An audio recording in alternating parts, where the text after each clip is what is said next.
Live from our newsroom, it's the Hard Times Podcast.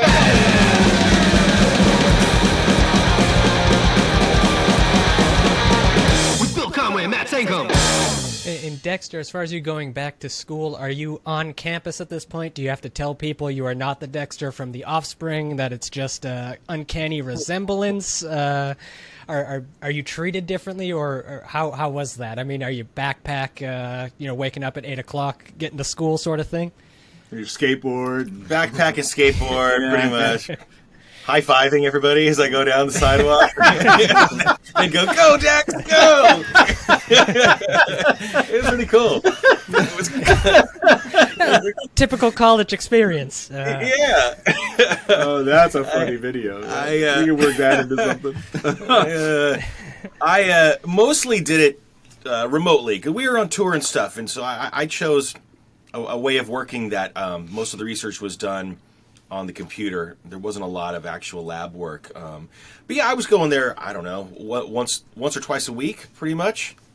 So I didn't get recognized a whole lot, but I think once in a while. Did you use your connection to the band to get lab time, to get lab partners to help you out? Yeah, that's right. Hey, can you show me your homework? I didn't have time to. I'll get you tickets. To the Weenie Roast. Get you tickets, yeah. Well, I mean, and, a lot of these kids are literally kids, right? So they'd come up to me and they're like, "Are you the guy from the Offspring?" I'm like, "Yeah." And he would say, "I love the 90s. Get out of here, kid. Get out of here. We're still around, So your line of study, in that it seems pretty complex. Is this something you've always been interested in? Like, going back to like the early days of the band, you're driving around in a tour van and you're reading research books on this, where everybody else is just kind of like, what the fuck are you doing, man? Or is this something that you kind of developed an interest in over the years? When I was in college, I majored in biology, and my favorite part of biology was molecular biology, which is basically genetics. So, and my favorite part of molecular biology was the viruses, virology. So yeah, it was what I was always interested in, and my doctorate was based on virology and HIV in particular.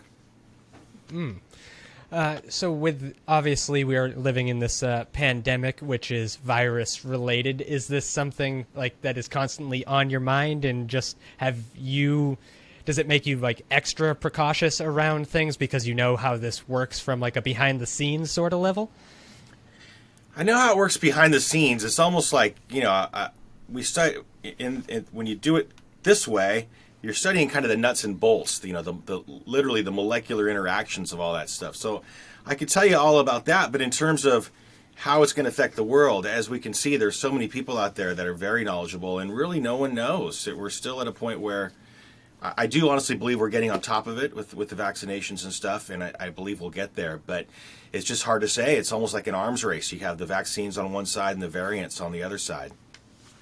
Yeah, I just saw, as of this recording day, that the Johnson & Johnson vaccine's being paused because of blood clots, and it's just kind of it's a scary time just to think like, all right, I am very pro-vaccination. I'm getting vaccinated as soon as this podcast is over. I'm going to go line up somewhere in East Los Angeles, and then we'll just hope that the needle that they stick me with is of a vaccination. You never know when you're wandering LA what you're going to get stuck with, but we'll see.